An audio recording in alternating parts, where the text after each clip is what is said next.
Hello and welcome back to our channel Soumya's Math Circle. Today we are going to solve exercise 9.3 of chapter number 9 data handling class 6 NCERT maths. ठीक है, so 9.1 और 9.2 का link आपको description box में मिल जाएगा. You can check that. So question number 1 is, one second, yeah.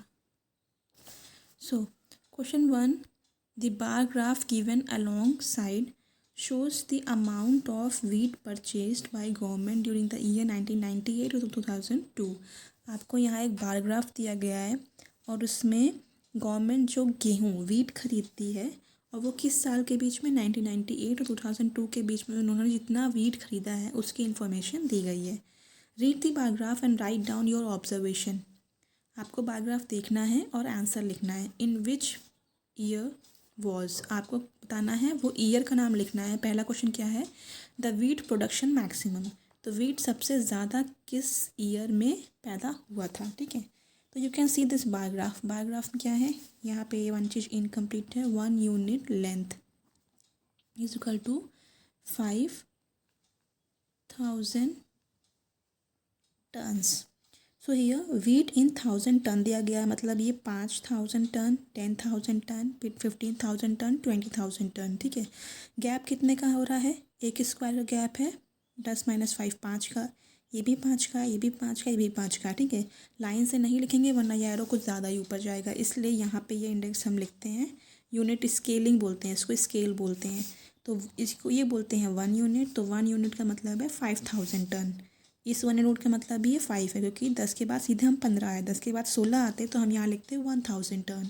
ठीक है, अब क्वेश्चन क्या था, वीट प्रोडक्शन मैक्सिमम, किस साल में वीट प्रोडक्शन ज़्यादा हुआ था. तो आप देख लो, जो बार ग्राफ जितना ऊंचा गया होगा उसी साल होगा. तो एक तो सबसे ऊंचा ये है पर इससे भी ऊंचा ये है, तो ये कहाँ गया है 30 सबसे ज़्यादा हुआ. 30 के 5 पे कोई है ही नहीं. तो ये बार ग्राफ किस ईयर का है, 2002 का. तो हम क्या लिखेंगे आंसर 2002. आप पूरा सेंटेंस लिखना, the wheat production was maximum in the year 2002. ठीक है, तो बायोग्राफ कैसे देखते हैं, आई होप आपको समझ में आया है. Next is web wheat production minimum, मतलब मैक्सिमम मतलब सबसे ज़्यादा, मिनिमम मतलब सबसे कम. अब इसमें सबसे कम किस में होगा, सबसे ज़्यादा ये है, उससे कम ये, वो दोनों बराबर हैं, सबसे छोटा ये है. ठीक है, तो इसमें कितना है 15. 15 से नीचे 10 5 में तो कोई है ही नहीं. बीच में भी आ सकता है, ऐसा नहीं है कि बीच में नहीं आएगा, बट सबसे कम आ रहा है 15 में, 15 टन में, 1000 टन में. ईयर है 1998. तो हम लोग लिखेंगे the wheat production was minimum in the year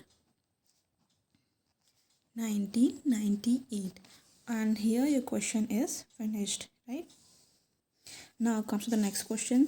observe bar graph sale of shirt in shop from Monday to Saturday. आपको एक बार ग्राफ दिया गया है, उसमें दिखाया गया कि मंडे से सैटरडे तक के बीच शर्ट की कितनी सेल हुई है.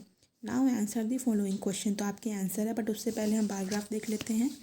This is the bar graph. ठीक है, यहाँ मंडे ट्यूसडे वेडनेसडे से लेकर सैटरडे तक दिन दिया है. ठीक है, और यहाँ पे आपको नंबर ऑफ़ शर्ट सोल्ड बताया गया है कि शर्ट कितनी बिकी.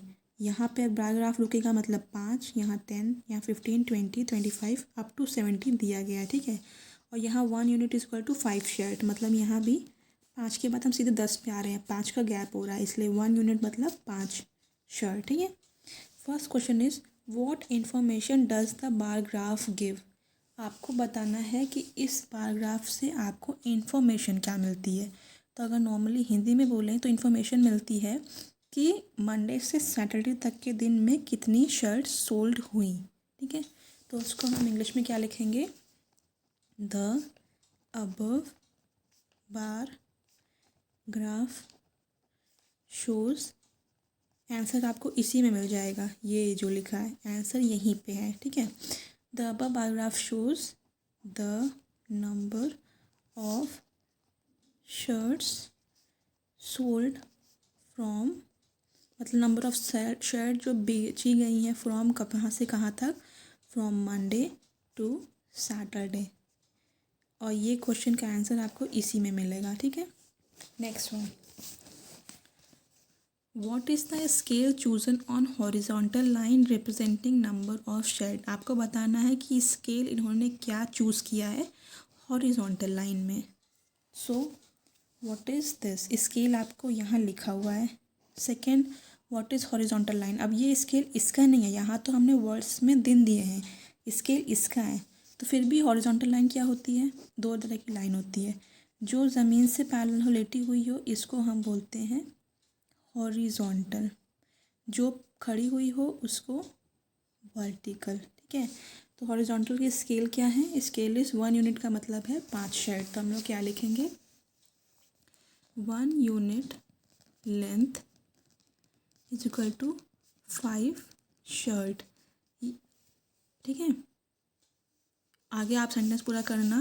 इज द, ये पूरा, is the scale chosen on horizontal line representing number of shades. Main आपका आंसर ये वाला है। Clear. Next is on which day were the maximum number of shades sold.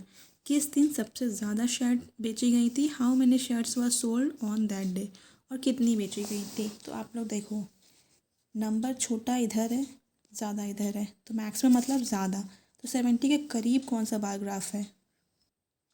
So near by 70 is this, ये यहाँ तक आया है।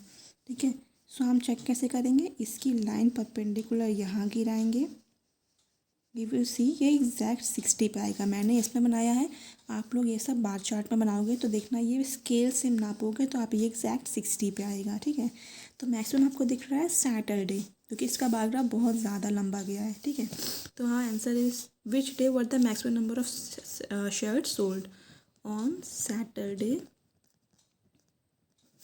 Maximum number of shirts were sold.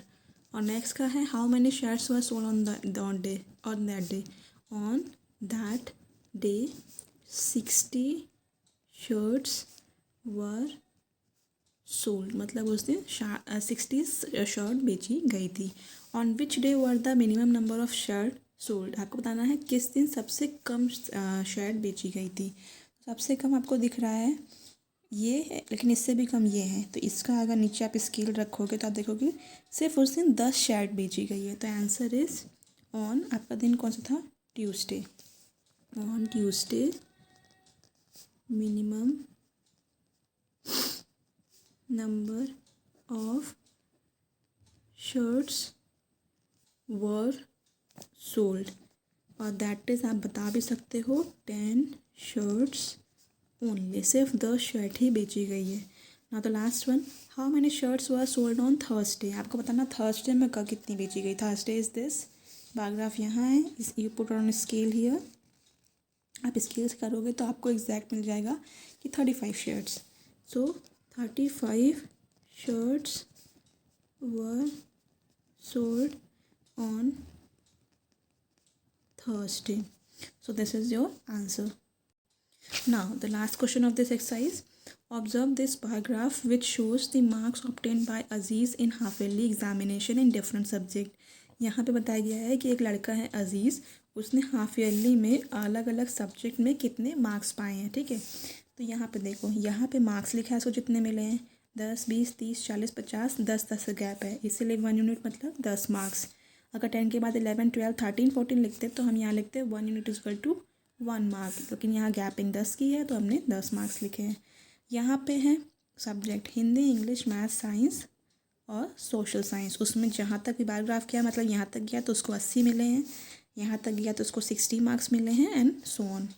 So the question is what information does the bar graph give. तो आपको ये bar graph information क्या दे रहा है, वो आंसर ही आपको यहीं से मिल जाएगा। ठीक है, कि कितना मार्क्स अजीज़ ने स्टोर किया हाफ ईयरली एग्जाम्स में।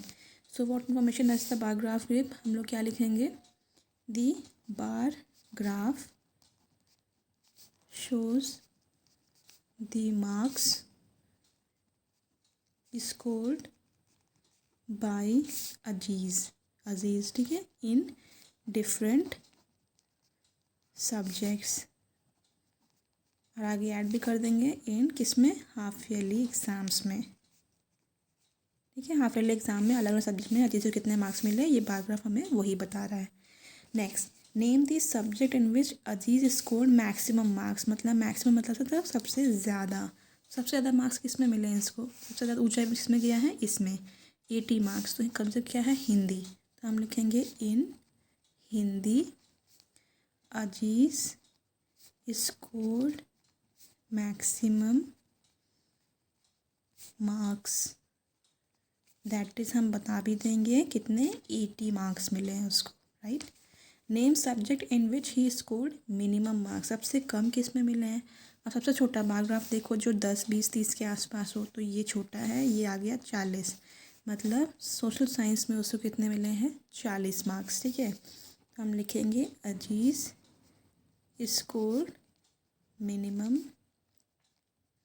marks in social science, that is 40 marks, right. Now last question of this exercise, state the name of subjects and marks obtained in each of them, आपको बताना है वो हर subject का नाम और उसमें जो मार्क्स मिल रहे हैं। सब्जेक्ट्स कितने हैं, Hindi, English, math, science, social science, तो we will write Hindi, English, ठीक है, हिंदी, इंग्लिश, नेक्स्ट क्या है, math, science, social science, maths, science और सोशल साइंस, ठीक है।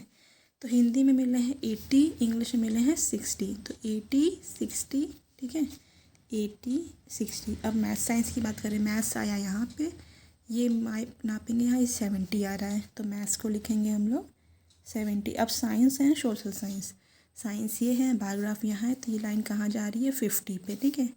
इसकी लाइन कहाँ जा रही है 40 पे, तो हमारा आंसर क्या होगा 50 and 40। And now your exercise is complete. So I hope आपको समझ में आएगा तो please like, subscribe my channel and press the bell icon, because daily 5 बजे आपको अपडेट मिल जाता है। So thank you so much guys and have a nice day.